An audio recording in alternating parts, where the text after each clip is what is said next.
The music business is in serious trouble. Or is it? That depends on your perspective. Let's talk about it. From New York City, this is How to Fix the Music Business.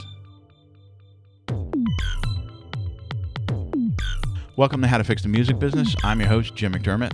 The concept of recorded music as a commercial product is just a tiny blip in the history of music. For centuries, musicians have relied on the patronage of kings, popes, and wealthy benefactors to sustain them while they dedicated their lives to their art. Mozart, Bach, and Beethoven were able to follow their musical calling without concern for commercial success through the support of their patrons. But patronage declined in the mid-19th century. Public support of the arts and the rise of capitalism enabled artists to earn money for the performance and sales of their works. The recorded music industry invested in artists and created a commercial marketplace that more or less worked for artists for decades. Until it didn't. The internet, obviously, democratized distribution. Putting your music online costs almost nothing, really. But it costs lots of money to create. It is expensive to conceptualize, to write, rehearse, record, release, tour, and promote music. Artists have long relied on record labels to fund these endeavors and accepted inequitable terms as the cost of getting that money. But labels are far more cautious these days about who they sign, what they release, and how long they work a record. And the deal terms can be far more obtrusive, where labels want a piece of everything artists earn, 360 degrees, not just monies from recorded works. If artists want to create without limits in today's marketplace, if they want to survive and succeed, they need a more holistic form of financial support. So, patronage is back. But this time, it isn't popes and kings supporting the artists. It's fans like you and me. In this episode, we talk with Haley Rosenblum, music campaign strategist for Kickstarter, the global crowdfunding community platform. She shares advice about how to create experiences that will engage fans and win their support, lessons she learned in her years working with DIY pioneer Amanda Palmer, and how the post-Napster generation values music differently, but just as importantly as every generation that came before. She's one of the smartest people in the new music business, and I'm so pleased to have her as a guest on the show. So, welcome, Haley. Hey, Jim. How are you? So the first question I had for you, I met you briefly at A2IM's Indie Week, and I got this overwhelming sense of just positivity. So usually what I ask people at the beginning of every interview is, do they feel the music industry is heading in a good direction, or are there dark clouds, and is there something that should be fixed? And I kind of have the feeling that you're going to give me an optimistic answer because that's the vibe I get from you guys. So, how do you feel about the state of the music business? I think it's interesting, right? There's the old industry having to change, and then there's sort of these new, ways of doing things emerging with the whole digital tools that we have. So for me, I don't see it as this cloud that like, oh my God, it's the end of the world. What are we going to do? How do we survive? Because every day I'm confronted with artists doing very, very creative and inspiring things. So to me, it's like more opportunity than ever to be experimental and to find your own way and carve your own path. Whether it's a small scale, indie do it yourself type artist, just, crowded room, all the way to people who can sell big venues. So I don't know. I see a lot of diversity and excitement because people are still doing creative stuff and they're doing it in new and different ways, which can be scary and, hard to navigate. But I see people do it in pretty exciting and energizing ways. One of the things I think that's really kind of cool about you guys and interesting about you guys is a lot of musicians feel that technology companies have taken a lot from them and have enriched themselves by doing that. You guys are actually enablers. You're donating a percentage of your profits back to the arts via your public benefit corporation status, which I think is kind of amazing. Can you talk a little bit about the philosophy of Kickstarter and where your role is versus other technology companies in trying to enable artists as opposed to some who might be perceived as kind of extracting? Sure. So Kickstarter's mission is to help bring creative projects to life. And it sounds very simple, but that's something that's very core to the work that we do. And I think late last year we reincorporated. So Kickstarter Inc. is no more. It's now Kickstarter PBC, which stands for Public Benefit Corporation. And in doing that, we rechartered the company, and that charter is available online if anybody wants to see. It's kickstarter.com/charter. And we outlined all the things that we're accountable for that give back to the communities that we serve, and that basically put our money where our mouth is, so to speak, that we really are invested in the creative communities that we're here to serve. So that's a big distinction. PBCs are starting to become a little more popular, but it is a relatively new thing. With that, as you mentioned, we had committed to giving 5% of our profit before taxes every year to two different types of, social good. Half of it is going towards music and arts education with a specific concentration in communities in New York, which is where we're headquartered. And the other half is going towards fighting systematic inequality. So this is kind of cool because in our charter, we're basically saying we're promoting diversity and giving voices to people that are typically underrepresented. So for me, on the music side, working with musicians using the platform, this is an energizing way for me to just go out and amplify voices that are typically not amplified in the arts. So I'm looking at women musicians, diverse ethnicities, people doing all sorts of great work, just trying to focus on that a little bit. So that's one of the biggest distinctions. But Kickstarter itself isn't kind of taking rights, isn't taking any ownership of work that's being made, isn't selling or retailing any of the work that our artists are making. We're simply a platform to connect artists to their audience or build their audience too. And in doing that, the artists maintain control first and foremost and always. This includes artists working with labels, managers, agencies, what have you. You can come in any shape and form of your career, any shape and form of your team. You always own your work, and we're not profiting off of that work. So Kickstarter, the way we make our money is we apply a 5% fee to every project that's successful, and that just keeps the system going. It helps us, pay the team here, build the product on the technology end, and be out in the world and throw events and build the community. But that's relatively small and it's fixed. It's never changing. Whereas I know with other technology companies, they're making money off of streams, downloads, purchases, things like that. And those rights and negotiations are always changing, and we're trying to navigate that, I think, as a music community, which I think is one of the biggest differences. We're not trying to navigate that at Kickstarter right here, because we're not like, you can retail something after you make it through the platform, and we're not going to take any sort of rights or ownership or any creative control, which I think is the biggest thing. The creative independence that you have with your work and dictating where it goes and who gets it is one of the biggest values that independent artists have. It almost reminds me a little bit of, Factory Records. Obviously, I can tell from your music taste, you probably know a little bit about Factory Records, like the history of those guys. Yes, no?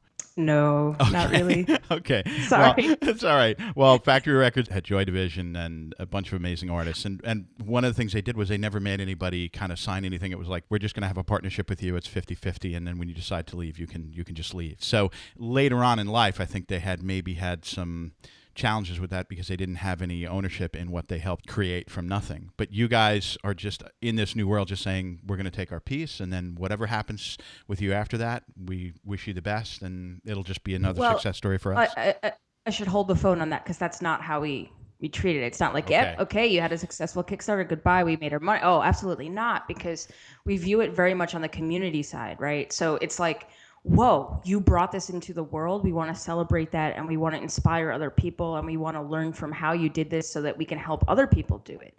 It's not like that sort of, you made us money, goodbye, we're done with you until you have something new. It's this ongoing sort of community building thing, because the idea is we want people to be inspired and have the tools necessary to make whatever it is they want to. So music is only one section of what Kickstarter does. We have 15 different creative communities that we focus on, from arts, journalism, film, technology, and music, games, things like that. So we see musicians making video games and films, and it's not like you're done with your project. It's how can you inspire people? How can you keep your audience interested in your next project, whether it's on Kickstarter or not? And how can we celebrate the work that you're doing? So one of the ways that we do that is through events and through we make a lot of education materials where we'll do like, you saw, I sent you the link, we made a creator hangout. It's an ongoing series where we talk to project creators and ask them like, okay, what did you find difficult? What did you learn? And the hope is that we can always keep people inspired long after their campaign's over. The campaign is only one sort of moment in their creative life and in the creative project's life. There's so much more to be told afterwards, and there's so much to be told before. And I think with the campaign itself, you get that opportunity to tell people of your process and the before and the present, and hopefully you continue to tell your audience about the future. Yeah, I should have been maybe a little bit more specific. What I meant was actually in the revenue generation that goes on after the fact. And this gets kind of into an interesting mix where labels typically funded artists and then, because of that investment, participated in the success of that project for its entire life financially. Right. You guys are enabling something to happen, doing something wonderful for artists, connecting them with their audiences, providing a platform. But then it's not like you say, and I think this is a really important point, we helped you get this audience, we put you two guys together, therefore we have a piece of whatever it's been created from now until the end of time, which is very different than what a typical record label does. Absolutely. And it's interesting too, because as you recap that, I think about the artist development side too, where it's like I can spend weeks and hours talking to somebody, helping them get their voice in how they articulate, their marketing plan and in terms of Kickstarter, building the page. And we never say like, okay, you have to launch. They can actually decide after I spend, let's say, 20 hours working with them, nah, we're not going to launch. And it's okay. I mean, I get disappointed because, of course, I'm invested in, like, I'm excited about what people are doing, but there's no sort of like, we give you resources, now you have to commit and you have to launch. It's this idea, I think, that creative projects and creative journeys, making music, making tours, doing all these things, so much can happen with an artist that if their heart's not in it, if they really don't want to do it, we're not going to pull their leg and say you have to, but you have to be ready to do it. You know what I mean? Like a Kickstarter campaign or any sort of marketing project online, as I'm sure you're very well aware of, like if your heart is not in it and your desire is not in it, it's not going to be successful.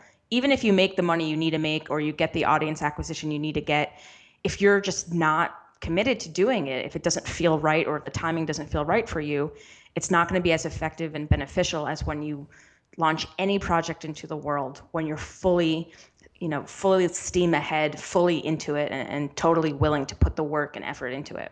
Well, and I guess the downside is if you have that many people invest into what you've done and they're your fans and they're really passionate and close to it, and then you kind of bail, you have the potential backlash of doing that if you do something and your heart really isn't into it, right? I'm sure. Yeah, absolutely. I think it's like it's interesting. So this is the thing I've been mulling over in my head a little bit over the last few days. And it comes up a lot in conferences and stuff when we talk about the music business, where we're talking about trying to get people to buy music or to give money and monetize stuff. We tend to think of fans as consumers and customers. But on the Kickstarter perspective, a lot of the way that I talk to artists and help them develop their plans, I don't think of fans as consumers. I think of them as basically literally fans, your supporters. These are people that are putting faith. And of course, money is part of it because this whole experiential side of things with Kickstarter, it's a rewards-based platform. And this idea just being that if you treat these people well, your fans, the people that are most motivated, especially if you have a Kickstarter campaign and these are the first people to back you or they're backing you at high money levels, you have to treat them well and you have to make them feel like they're part of something, because you as an artist presumably are going to be doing more than one project in your artistic life, and you're going to want these folks to follow you or to buy the next album, buy the next concert ticket, whatever it may be.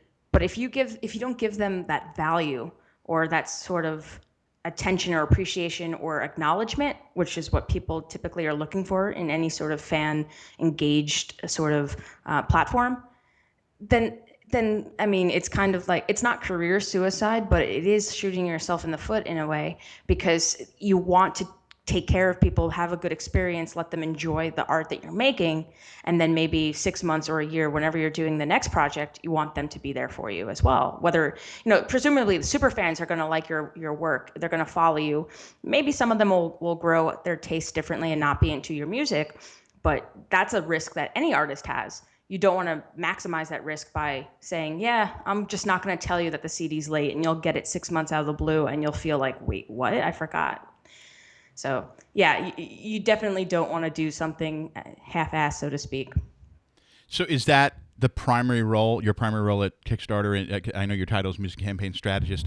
Is a lot of it deep, aside from inspiring people, is a lot of it debugging their ideas so that their campaigns have the most possibility for success? Not, I mean, that's part of it, but Okay. so I've been at Kickstarter for 3 years, and my job title has changed, and as we've restructured and grown our team, but essentially the way I see it is I'm like the artist's liaison to Kickstarter.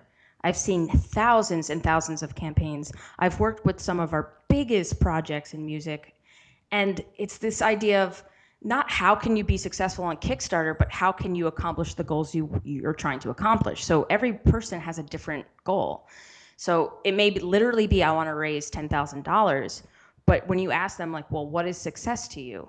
Well, it's, having 100 new fans to sign up to our email list, and of course, getting the money to make the thing they want to make. So I work very closely with artists, helping them craft their project, I create a lot of resources that can be sent out to the music community at large. So that's something that I'm really taking a lot of time this year to develop, things for Medium, things for Kickstarter's education channels, different videos and interviews with creators, just trying to get as much resources, make it as accessible as possible, because that's the only way to scale with a community this big. And then, of course, working hands-on with projects that have really big goals in mind, and helping them with best practices, helping them with advice, tips, kind of holding their hand in a way to make them feel comfortable and ready. So of course, a project being successful is a great thing, but mostly I just want to see these folks make the things they want to make and give them the best chance to do that with whatever information and support I can provide. But for me personally, I view it as like the fan engagement side, that sort of audience building thing is so important. And a lot of new bands especially, and I say new as new to the internet mostly, don't understand that fan side of things. They just kind of view like, how can I sell CDs? How can I sell downloads? But this creating these experiences so that your fans feel like they're invested in what you're doing and they want to join you to the next, that's kind of where, for me, as in success of my job, that's how I see it. That is really a new skill set. It's more than just, hey, you get to meet me backstage, or hey, you get the limited package. Like you said, it's an experience, and not everybody really understands what that experience is, right? Absolutely. And the saddest thing to me is when I see people cut and paste other projects. Like as you know, I worked with Amanda Palmer for a very long time. And when she did her big Kickstarter campaign, she added a reward tier that's a joke, and it was called Donut with a Rock Star. Have a donut backstage with Amanda at her show. And it came from this in real time, because she was on Twitter typing her song called Do It with a Rock Star, and her phone kept auto correcting it to Donut. And so it became this joke with the fans, and she added it as a reward tier, and someone pledged for it, and they got to have donuts backstage in San Francisco, and it was really cool. But then, after that, I came to Kickstarter, and I'm working with music creators, and I saw someone literally cut and paste her rewards and adapt it to whatever they were doing, and they had the donut backstage. And I'm like, the context is completely lost. The joke is not there. It makes no sense. Like, what the heck are you doing? And so a lot of people think that, oh, well, this was successful, so this must be the formula. Meanwhile, they're losing the context of who they are, what their story is, and what will make them successful, or what would make them build an audience or engage a crowd. And so, I mean, it's a specific example, but it happens all the time. And I see this also happening in the negative context, where a lot of young musicians do this sort of trope on Kickstarter where they go, we really couldn't do this without your help. Please, like, I need your money to do this thing. And that's okay. There's nothing wrong with talking about your music in that way. But if you have an audience already, or if you're working with a label, or you're some sort of respected name, that kind of language doesn't work for you, and you may not be comfortable with it. And so just because you see that happening, you think, oh, well, that's what Kickstarter is and that's what it's for.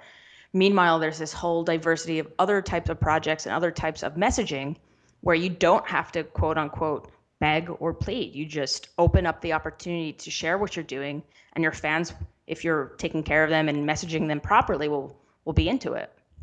Well, I think it's so smart that they hired you for the job that you're doing, because not everybody does get it, and you read so much online. There's so many people who profess to be marketing experts, and there's so much kind of BuzzFeedization of advice to artists about how to do things, and it's almost like here's the textbook. And the reality is, if you want to be really successful and be really creative, you have to understand so many different currents of who you are, where you are in your career, what the project is about, who your audience is, what the platform is, what the context is.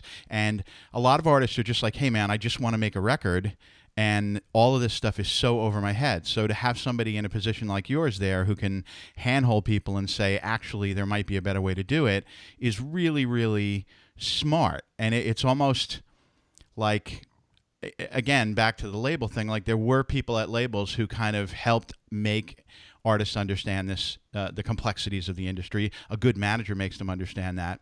But I think the role of somebody like you at a technology company to really make people understand what the way to do it properly is so important. So good job, whoever hired you. Thank you, thank you.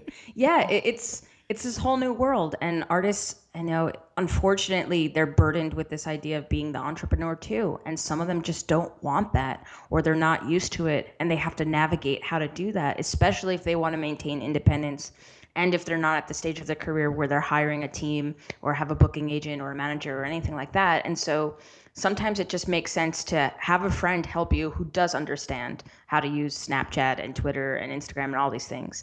But sometimes, that's not even possible either. And so you're researching everything online, trying to figure out, okay, how do I do it? But I think the unfortunate answer is there's no one way.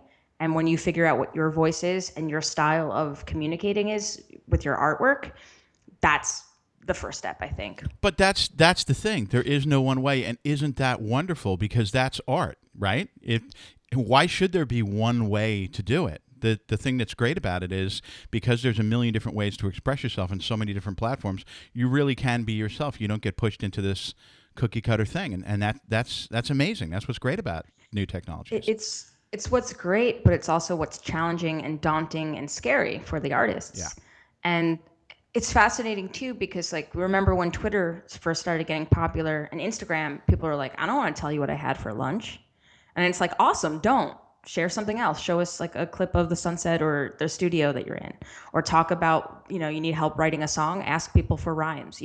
So you can do it any number of ways. But I think the one aspect that I really underscore with people is it has to be authentic to the thing that you're trying to communicate, the vision that you have. So if you're an artist like Morrissey, you're not going to go on Snapchat and show people what you're doing, and you're not even going to tell people anything personal, but yet you can still have some sort of, you can use that mystique to your benefit. And if you're not Morrissey but you're inspired by the way that he kind of makes it this mysterious thing, don't copy him, but take lessons from him. Do your research, see who else is mysterious, and try to find ways that you can put your spin on the things that inspire you. Well, that's kind of a good segue to talk briefly about Amanda Palmer, who is kind of the poster child of DIY in this world. And I think a lot of people point to her continuously and say, look, this is how she do it. You should do it this way. And what I think they miss is she's a unique individual. She's really smart. She works her ass off. She did get her start in the old world, but certainly segued to the new world with real intelligence and guile. Can anyone be Amanda Palmer and do what she does, or is her combination of skill sets as rare as they seem? She is a very unique person and very unique businesswoman, I should say. I kind of joke and say that I got my PhD in independent music marketing and whatnot from her, just from working with her. Mm-hmm. I know this is not a direct answer to the question, but I started with her right as she got off of her label and pursued her independent music career. Mm-hmm. So I was part of the very small team that's stuffing envelopes and answering emails and trying to do a million things at once because we were a team of 3, her included. So it's not she has a book out called The Art of Asking, which has a little bit of insight into what she was doing while she was signed, where the label wouldn't invest money into her website, the band's website, or marketing, or even social media. They didn't get it, but she would then hire a team to do it on her own. So I think that she had a lot of smart decisions and always, number one, thought of her fans and the community that she was building. So I, she is very unique and I would say one of a kind for sure, but she was doing things that a lot of people can learn from. And one of those is that she always kept her email newsletter close to her heart. She owned it, the label didn't own it, no one owns it. And when MySpace fell, she had her newsletter. When Facebook started those weird algorithms, she always has her newsletter. So this idea of the world is changing, we don't know how to navigate it quite yet, but there's this one thing that will always be constant, my connection and sort of vehicle to the fans. And so that's something that anyone can learn from, but you can't replicate. I think that she always knew that she wanted to do things her way and wouldn't do any business decision if it didn't feel right. And in her own way, that's how she thrives as an independent artist, is being able to make the decisions and being able to hire the team to do it, as opposed to relying on, a label to do everything, going in a direction that she didn't believe in, saying things about, oh, this video needs to be cut because your belly is showing and it's not super thin and sexy, like all of that junk from the label system. It kind of helped raise this sort of loyalty and trust with her fans, because when she would talk candidly about it, she felt humanized and felt like a person. And so fans really connected with that. So I do think she's one of a kind, but she has a lot of strategic decisions and things that we can really learn from and be inspired by. And one of the greatest joys for me in my career, especially working with a lot of independent artists, is seeing how they're inspired by her and seeing how they're inspired by the work that she's doing. And the one thing that's pretty fascinating is that she is not afraid to try any new platform. Before Kickstarter came into her life, she was releasing a limited album through Bandcamp when Bandcamp first started offering merchandise bundles back in 2009, 2010. Then she was on Kickstarter 3 times. Some people don't know that. They think of, oh, just that one big $1 million campaign. But she had 2 campaigns before that. And one was for her record label, 8 Foot Records, to release a EP from this young man. At the time, he was like 17, I think, called Tristan Allen. And that was for her label to pre-sell an album before any money was spent printing up copies. And so she's always been experimental. And I think that's one thing that we all can really learn from, is don't be afraid to try new things. And don't be afraid to ask your fans about it and about their experience and see how it goes. Because you're going to learn as you go along what's going to work for you. Because what works for Amanda is not going to work for everyone. Right. And she did have the benefit of getting radio play early in the band's career. But then she started making some really weird shit. And this is no shade to her. That album that I just mentioned, from Bandcamp, it was called Amanda Palmer Performs the Popular Hits of Radiohead on Her Magical Ukulele. And that's what it was. It was an EP on vinyl of ukulele covers of Radiohead songs. And that's something that, like, it's weird, right? Only people that are super fans of her or Radiohead are going to be into it. But all of that was experimenting leading up to the next big album or the next big, quote unquote, mainstream project. So you don't have to experiment and you don't have to be wild and crazy the way that she has experimented, but definitely learn from the idea of being open. Well, and why wouldn't you do stuff like that? It's not like you have to go to a label and say, I need $1 million for my next record, and you guys have to bring it to radio, and it has to go into Walmart. So I know I have to make a certain kind of a record, so I'm going to make that. Like, that isn't a thing anymore. You don't really need to do that. So why wouldn't you just, if you have loyal fans and you can drop your finger in the water and say, is this something you'd be interested in? Why wouldn't you? There's no boundaries to doing that, right? Well, why wouldn't you? I take your stance on this, but talking to so many people over time, asking them that very question, they have a lot of discomfort with the transparency that Kickstarter is. And they're uncomfortable with this idea of making money. Now, I know this sounds so controversial for me to say, but I'm going to say it. Like, a lot of musicians are afraid to be earning money or making it appear that they're earning money, because on Kickstarter we do show the amount of funds raised, or rather the amount of funds pledged for a project in real time. And it's so ironic because we're in this industry trying to navigate, well, how do you get paid for your work? How do you get financed to make these projects? And a lot of artists don't feel comfortable because it's a new thing for them. It's this whole new world. And I think as time goes on and as more people do it and as more people influence other people to do it, we're going to see less reasons of why not try it. You know, it's funny too because it doesn't have to be like your magnum opus. It doesn't have to be the main thing you've been working your ass off for the last 10 years. It could just be you want to make a music video and it just seems like something fun. Or it can just be that you want to make a B-sides collection or reissue something on vinyl for the first time. It doesn't have to have this huge risk, but it is this vulnerability. And I think that's something that we're working towards talking through and potentially actually abolishing. It's okay to be vulnerable on the internet. You get the money, you make the thing, awesome. You don't get the money, that's okay. Do something else. Maybe people, it's funny. I was just talking to a colleague yesterday, and an example he had used in talking to people was like, if you want to make a book, that's awesome. Kickstarter's all or nothing enables you to like order 500 copies of the book and you have people to give it to.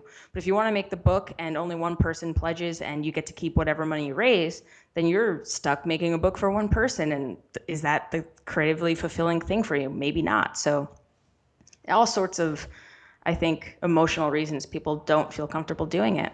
Well, and I guess it depends what kind of an artist you are, because there might be some artists like, I mean, hey, Wu-Tang Clan made a record for one person, right? I mean, I guess it depends on how creative you want to be as an artist. But the important thing, I think, to understand, especially for artists who are listening to the show, is that the hangover of the old rules about how you have to do things, you don't need to apply in this world. You can say, I'm going to make a single for 20 people, or I'm going to make some totally weird, chipmunk sounding record or whatever, because you can. So why not try, right? Totally. And this is what's fascinating about Wu-Tang. And then to do a Kickstarter example would be Run the Jewels, Meow the Jewels.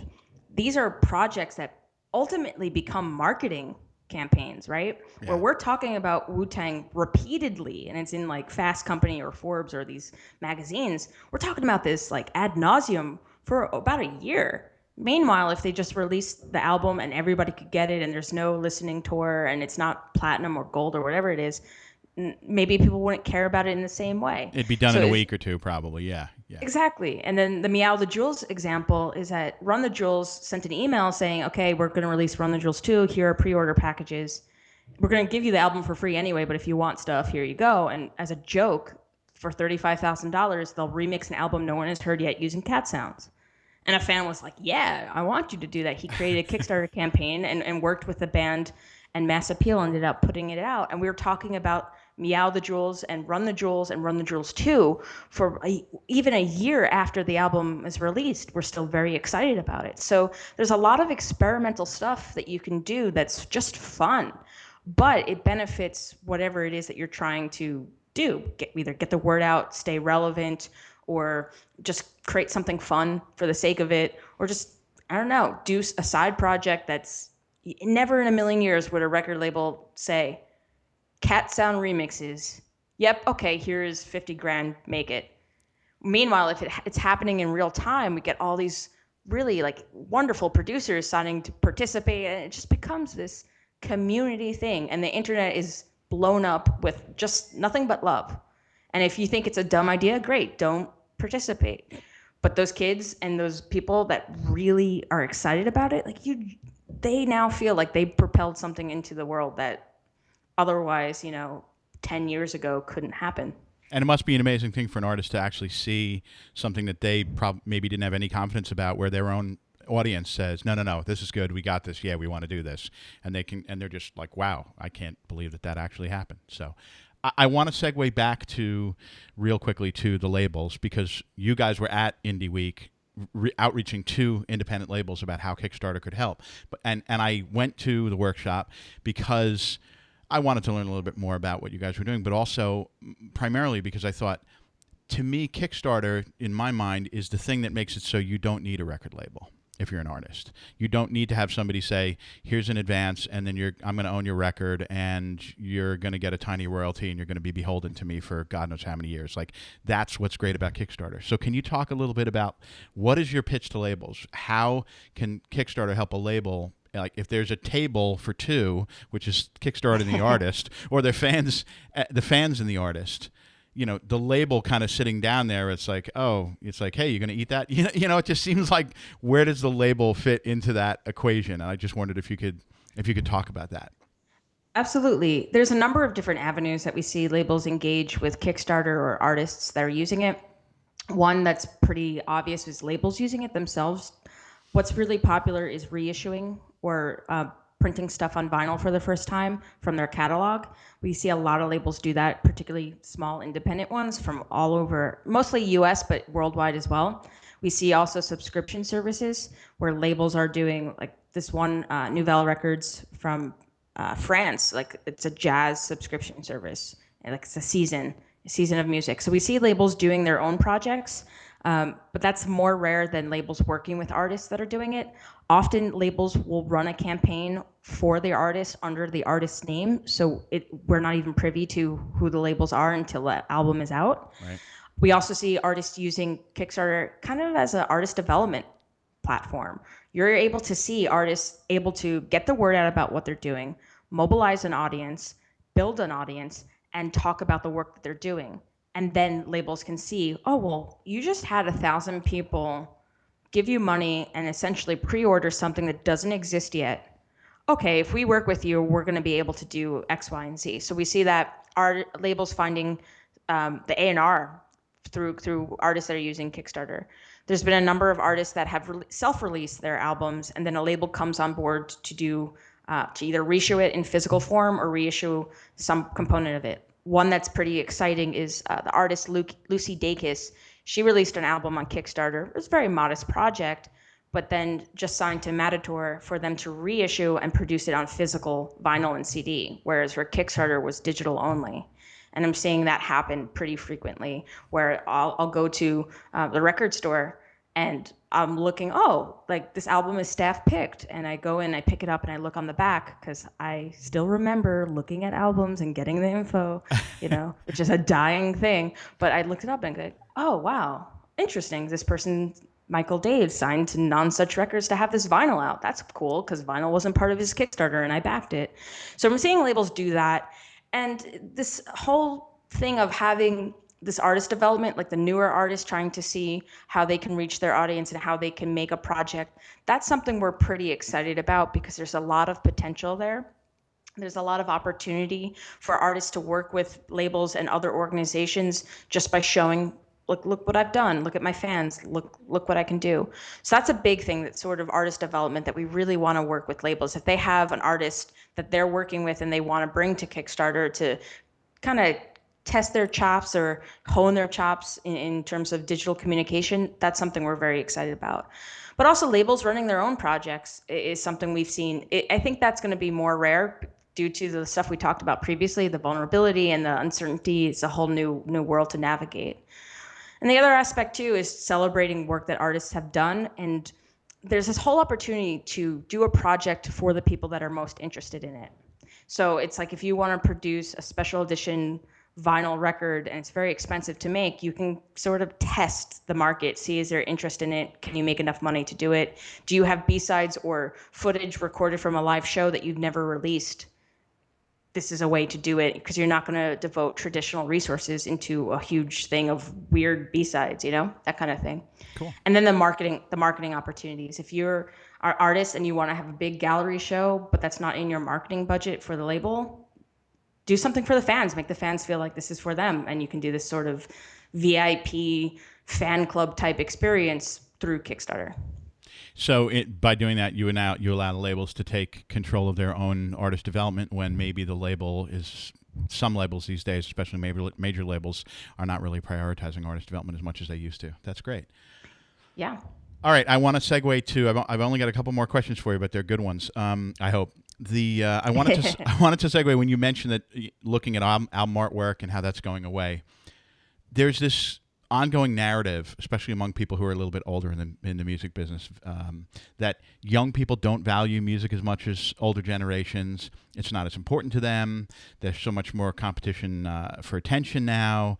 Young people don't want to pay for music. When I look at you and your background, your trajectory seems to kind of belie that. You started out being a disc jockey at Binghamton and had a show called Penguins in the Desert, if I'm correct, right? Oh, you're doing your research. Yes. And then you got into PR. Then you worked for an artist management company. Then you worked with Amanda. And it looks like you're still doing fan relations on some level for Amanda, right? Or no? Do you still work with Uh, her at all? I help out here and there, but Yeah. not in a major way. Okay. So you seem to be like a person who, and I don't mean this in any negative way at all, but you seem to have almost like the way that when I think of people who are my peers, because I'm obviously older than you, came up in the music business. Like they started at a college radio station, they went and they kind of made their bones working at a PR company or a retailer or something. Like you came up the way that people came up in the music business. So I'm just curious, as somebody who has done as much as you have, and obviously you've got a huge breadth of experience because you've gone through all these things. Do you agree that younger people don't value music as much and don't care about it as much? Because you certainly seem to be somebody who belies that. I don't think that's true, and I think it's just the world is changing and the way that we digest media, it's changing our perception. So like here's the example of why I say that. Like Instagram, which is a social network and it's very popular with younger people, the most followed people on Instagram, I think, is like Drake and Taylor Swift or something like that. They're musicians. And there's this whole community of celebrity that are musicians being followed. So to say that people don't care about music, I don't think that's true. I think they care about different parts of it. Our pop culture is obsessed with these superstars. Obsessed. And so much so that they have reality TV shows and they have mobile phone apps, mobile phones. Oh my God. Wow. I feel old now. But you know what I mean? Yeah, I know what you mean. Like they're media moguls and they're doing things in a different way. And I think that pop music is always gonna be there. It's gonna be the soundtrack of people's lives, quite literally. Meanwhile, there is this whole sub community of record heads and audiophiles and all these people that really love music and are passionate about it. And I know, like in your previous episode, you were talking about the vinyl resurgence, and it's like, whatever that means to the business is one thing, but to me, from the fan side, it means that people care about physical experiences in this digital world. They care about holding something physical, whether they actually listen to the record or not, whether they download it from the download card that's now embedded in all these new records, Yeah. doesn't matter. They're engaging with it. And what I deal with on a day-to-day basis is how can musicians be part of people's lives or let people see something that they don't normally see and engage with music in a whole different way. So years past, we had no idea what it took to put on a huge or even small concert. Now we're in a world where we can see and we can hear firsthand what happens. So I think people now are not so much, I mean, you still have fans that are totally going to collect everything. I think people are more interested in interactions with artists, following them on Twitter and saying, hey, it's my birthday, can I get a retweet? They want to be seen and heard and connected to these artists. But they now are connected to them, albeit in different ways. But music is always going to be the reason why they're, like, let's say Gwen Stefani has a TV career, right? Like, it's because she's a musician. And this is why we have magazines talking about her relationships with whoever she's dating or so on and so forth. Like, we're just seeing music being digested in this media celebrity filled way. And so I think that takes attention, away from the music itself, but not necessarily. Well, it creates attention, but I guess the question is, can the music actually, and the attention has value, clearly. It sells magazines, it sells products. I mean, Taylor Swift sells plenty of records, but she also gets a lot of money from endorsements from Apple or whoever, as does Drake.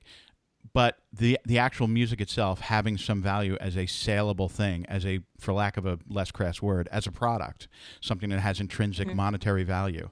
Do you think that younger people are ever going to get to a place where they're okay with understanding that, hey, I created a work of art and here it is and I'd kind of like to get paid for it? Like, what are your thoughts on that?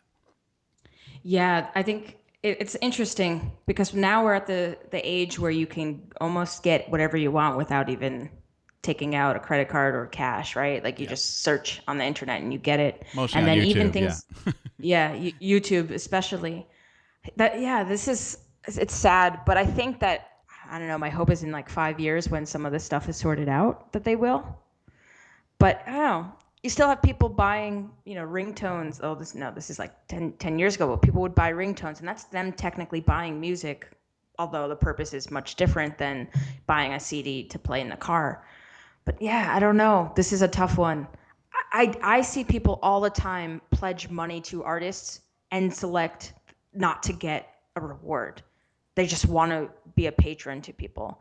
And so I do see people monetizing their career or monetizing their fan connections, but it may not necessarily be for the music. It's for the elevated experience. It's to have a yacht party or to go have a private concert in their living room. So I do think that there are people that value music, but I don't know that they're buying it in the same ways they used to. I think they're now looking for that elevated experience with the music. They want that sort of special connection. They want that private show for one, or they want that VIP experience that they can post those meet and greets pictures on their social media. Now they have some sort of social elevation. So I just see people, they are engaging with the artist, but they are not necessarily, from my point of view, not necessarily engaging with the physical products, the music products in the same way. And that maybe is a bad thing for some people, but I think on another level, especially because of things like Kickstarter, if you're a creative person and you can really think about how to provide an elevated experience, and elevated experience is an open field. It can be anything, right? It maybe will provide something better than just here's a CD, and it could be really amazing so long as the artists get paid for it. Totally. And one thing I do want to emphasize is it's a two-way street. It's not just the artist giving, giving, giving. The artist like gets back from this stuff as well. That collaboration, whether they're open to it or they don't realize that it's happening. Like if you offer a 20-minute Skype phone call with a fan as part of a Kickstarter campaign, that's a conversation. You're learning about your fans in a way that maybe you haven't previously. So it's not just you giving your time to somebody, they're giving their time to you and of course their support. So I think that there's a lot to learn, and we're going to see people navigate this in whole new different ways. What people have done, 5 months ago is going to be a lot different than what people are doing 5 months from now. That's amazing. All right, so we're getting to the end. Two last questions, important ones though. If you had a green field and could create any music business that you want, what would your music business of today or tomorrow look like? I think that tomorrow, the important thing is getting rid of all the fences that we built up yesterday and that we're just trying to patch up and put putty through. I think that like in order for us to move forward and really see what's next, we have to plow through. If we could start from scratch, it would be okay. Let's renegotiate some of these deals, some of these licensing, some of the streaming stuff. Let's rework how labels work with artists so that it benefits everybody. And let's start from scratch. Because that's the thing, starting from scratch. Because from my perspective, and I grew up with Napster and I grew up with P2P sharing services as they emerged. Like that was a formidable time in my life and my music life as a teenager. That disrupted everything. And it seems for the last 10, 20 years, we've been trying to patch it up and maintain and hold this thing up that all of a sudden, I don't know, it has all these holes through it. So in this sort of perfect utopian world, if we just get rid of, and I know this is so utopia that like, how do we do this? This is impossible, but this is a hypothetical.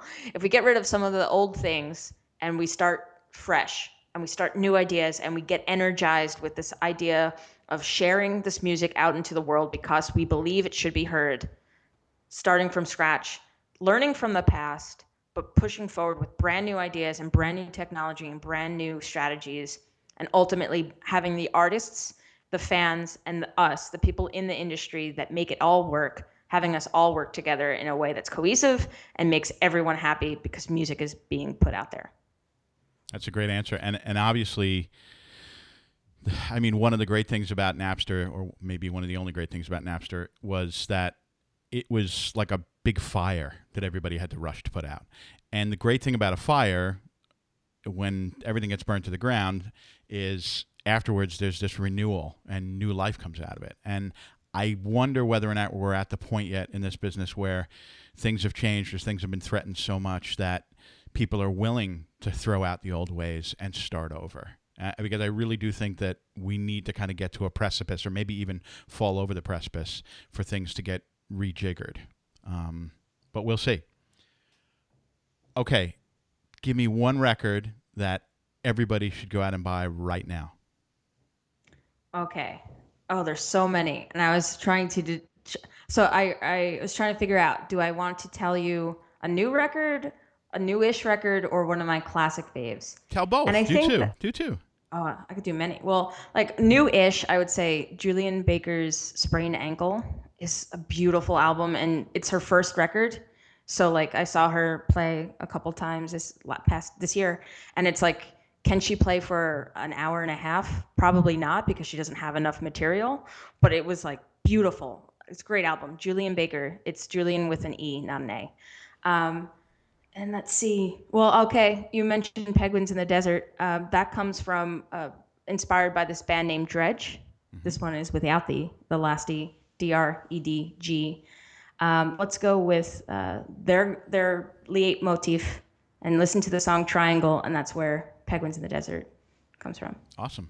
Are both of those artists on Spotify, do you know? Yes. Okay. They are. I will listen to them as soon as the show's over. They're completely different. I'm sure they are. I wouldn't expect anything less from you, because I can tell you have a pretty eclectic taste. So lastly, I just wanted to ask you about your photography, because I've been on your website. You take amazing pictures of artists, and if you could tell everybody a little bit about your website and about what inspires you, if there's any photographers that have influenced you, if you could just tell us a little bit about your music photography, that would be amazing. Absolutely. So the website, it's on Tumblr, but the website is Hayley, Hayley, fiasco.com. And I started taking pictures about a year and a half ago, seriously, and it's my way to connect with live music and connect with artists in a whole different way. I've devoted my career to helping artists make their art, and I kind of stand in the shadows. No one really knows who I am, but this is my way to put my voice and my perspective out into the world with my name quite literally on it. So that's kind of the impetus of that. And artists, photographers that inspire me, well, I'm going to geek out, and this is a podcast, so it's like totally relevant. Yeah, sure. Just this weekend, Bob Boylan from NPR followed me on Instagram, and I had a cow because he takes fantastic photos at all the live shows that he does. He posts them on Instagram, and of course NPR uses them. And that was just like a pleasure. Like I was so stoked. Like he must like my pictures. So yeah, Hayley Fiasco on Instagram as well. That's and amazing. Also, I'm inspired too, just trying to see what all the photographers from the music blogs that I look at and their perspective, because what inspires you and what you think is good may be different than what other people think is good. And I spent so much time with Amanda Palmer as our photo archivist, looking at all these live pictures. And she had said, like, whenever she needed pictures for a blog, she'd be like, send me pictures that are good, not necessarily classically good, but has that sort of ephemera, that vibe. It explains what that show was like, and that I took to heart, because that's what you're trying to communicate, what the show is like, what this moment is, as opposed to this is a beautiful shot and it's crisp, clear, and it's technically perfect. So inspiration every day. Well, like an image like the cover of London Calling with Paul Simon and like smashing his bass, right? Exactly. That's not technically an amazing photograph, but that particular moment, there's nothing more rock and roll than that exact image, right? So I know what you mean. All right. Well, I want to thank you so much. This was absolutely incredible. I'm sure that anybody listening to this who's a musician has had their pens out the entire time and is taking extensive notes. So thank you so much for kicking some logic with us. And of course. I really want to thank you for spending all the time, and thank you guys for what you're trying to do to change the paradigm in the industry. Thank you, Jim. It's great chatting with you. Thanks, Hayley. All right, that'll do it for this episode of How to Fix the Music Business. I'd like to say thanks once again to Hayley Rosenblum for being on the show today and sharing all of her thoughts with us. Check out her website. She really is an amazing photographer. And if you enjoy How to Fix the Music Business, please, I know you hear this from every podcast you listen to, but if you could go onto iTunes, take the time to leave us a positive review, it'll really help elevate the visibility of the show and enable us to continue bringing you great guests. Please visit our website also, howtofixthemusicbusiness.com. And if you have any questions or just want to give us a shout out, you can hit me up on Twitter at @thetrickness, which is TheTrickness. Thanks for listening, and we'll talk to you next time.